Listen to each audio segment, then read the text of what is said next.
Understanding equity on the right. Equity is well understood within the context of capitalism. It is not understood outside of this context. Context matters, and, in this instance, it matters a great deal. Democracies promote equality because it is easier to treat everyone the same way. To treat people equitably, that is based on individual factors, is in fact unjust within the capitalist system. The capitalist system is based on individual initiative. It is grounded in competition. To make it possible for everyone to end up at the same level of success defeats the purpose of capitalism. Capitalism is designed to create different outcomes. Capitalism is designed to produce winners and losers. Capitalism is nature brought into the boardroom. Survival of the fittest is the doctrine that motivates capitalism. It has been reformulated as might makes right, and the end justifies the means. This means that the fittest win and the less fit lose. The only way we can tell who deserves to succeed is letting everyone struggle to win and see who come out on top. At least this is what we are taught by the apologists of capitalism. Capitalism works fine for an economy in which we each invest our resources and apply our personal efforts to a personal end.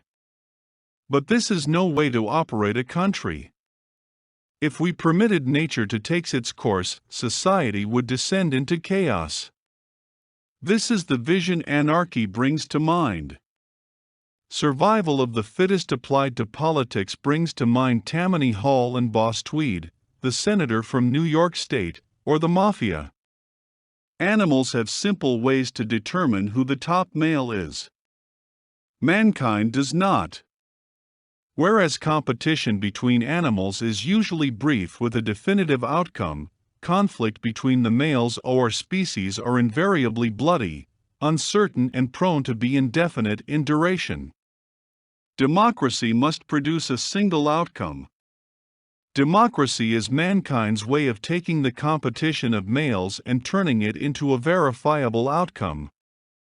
Democracy is nature civilized. It is not suited to generating customizable solutions for every constituent or competitor. Democracy creates a set panel of winners, who then implement programs meant to provide equality within the governed society. To give everyone the same education is easier than attempting to adjust for individual needs. As time has gone by, society has attempted a more surgical approach, with as much injustice and justice being the result. Attempting solutions geared to individual situations has produced confusion and division. People cannot be easily divided. Everyone thinks they are treated unfairly. We all think others have been given preferences they are not entitled to. In a foot race, the most absurd thing to do is to place everyone on the track to ensure everyone finishes the race in a dead heat. This is simply the race run in reverse. The inequality that was supposed to arise at the end is implemented at the start. Equity and competition are incompatible. Yet, we need both. What we do not need is wrestlers competing in sprints and swimmers against those who excel at the long jump. Equality has all of us begin at the beginning of the race in a straight line. After that, individual ability determines the outcome. Equality works as a guide when only one factor is considered, and we are striving for the best possible outcome. If we want people to make as much money as they can, give everyone the basics needed to have economic success, then let fate run its course. It is not possible to have everyone start off from an equal position, but a good education for everyone is a good place to start. The point is, if everyone tries to be wealthy and being wealthy is all that matters, by forcing unfettered competition on everyone makes as much wealth as they can. This system does not work so well if there are people with other priorities than getting wealthy. If some people are prepared to cut corners and break the law, this will generate false positives. Others argue it is fairer to eliminate competition. Competition relies on fate and chance, and it encourages people to cheat. It also assumes a homogeneity of purpose that does not exist in humans. But even if this claim is true, in the context of this civilization, the argument is irrelevant. We need the best people in the right places. Competition still gives us the best people for the job, within any given race for the top position. What equity argues, it is not just unfair to leave someone behind, because they could not make a ton of money in the free market, it is also irrational. Civilization needs more than just people who can make money. It is not just unfair, but irrational, to force a physicist to function as a social worker because this is all he could achieve in the context of the environment he was in. Let's admit that leaving people behind is not fair. It is not rational to let people fail. Failure does not just hurt the person who failed, but the society, who could have been made better had the person succeeded. But let's not suggest that making all fail so no one is left behind is a better option. If a few or one reaching the moon means some or many must be left behind on Earth, this is a price society must be willing to pay to ensure we reach the moon. The goal is equity, but let's figure out how to achieve this without destroying personal ambition. Equality is defined as giving everyone an equal portion. This keeps everyone from going without, but it incorporates much waste. Why give the same welfare check to the rich as well as the destitute? Justice is defined as giving everyone what they need to end up in the same place. But we do not wish everyone to end up in the same place. Nor do we all want to end up in the same place. Justice is more about the person in charge promoting their personal vision of society than doing what each person needs. Equity is giving people what they need to succeed within the context of their situation. The error made is that people think we can have equity in a democracy.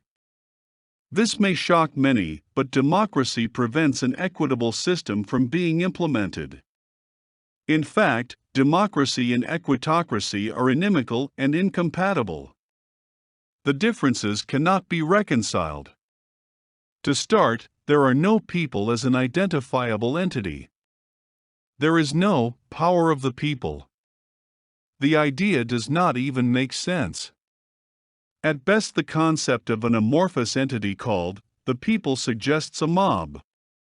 We know there are people who support the idea of nature and who live in a democracy. These may seem to be disparate ideas, but they are not. If we are natural creatures, separate but equal, we need a way to create a thing called the people. This is what democracy does. Out of many, one.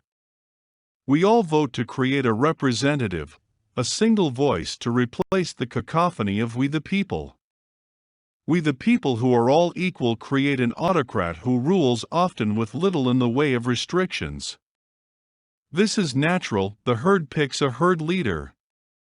The herd leader, to maintain the support of the people, treats the people as equal, though in fact there are those who are closer to him than others. This creates a hierarchy. The ones at the top administrate those who are under them. When equal treatment does not work, justice is tried. The government attempts to treat everyone equal and give everyone an equal opportunity, but if this does not work and people fall through the cracks or take an unfair advantage, then steps are taken to try or re-establish a degree of equality. This is done by special aid to the disadvantaged and punishment for those who take advantage of the disadvantaged. The concept of the people makes it appear as if success means the same for all persons. In fact, success means different things to different people. Equity individualizes help relative to the person's perception of success. Equitocracy gives to each person what it takes for the person to succeed in his or her own field. We in the West may claim to live in a meritocracy. But how do we establish this? Do those who are good at making money succeed and acquire great wealth? Or do we think those who succeed must have deserved their success? Regardless, no one's success in a vacuum, like the kids of famous stars making it into show business, and the sons of doctors and lawyers becoming doctors and lawyers who are applauded for their hard work. There are always others who contribute to the successful person's rise. The value of their contribution is unknown, but still crucial to the successful person's outcome. Starting a business is a useful skill, but it is not the most useful skill. The ability to make money ought to be rewarded, but is a system that rewards people for the ability to make money, by exploiting the talents of other people, a system that rewards people based on merit. How is merit rewarded? Is permitting people to become billionaires reward for merit or greed? Rewards seem to go first to those who can exploit the abilities of others and secondly to those who have the ability to help others. Which talent has the greater merit? Merit in this world is measured in dollars. Wealth and merit are to all intents and purposes indistinguishable. What might be difficult to accept is that merit, if less rewarded than the level of rewards, defines merit in the minds of most of us. Until we can measure real value or equity, we are not being equitable. It is not enough to help everyone appear to be a winner in whatever competition they enter. Equity means making all competitions equal to enter, so that we can all enter the competition that gives us the greatest possibility of winning, without unfairly jeopardizing the ability of other contestants to win. Equity is equal competitions not just between contestants but between the contests also. It is not just the doctor and the entrepreneur who ought to be rewarded, nor just these contests that offers the large rewards. No one ought to find greater benefit in entering contests that do not suit him or his skills, because the rewards are so much greater when compared to other contests.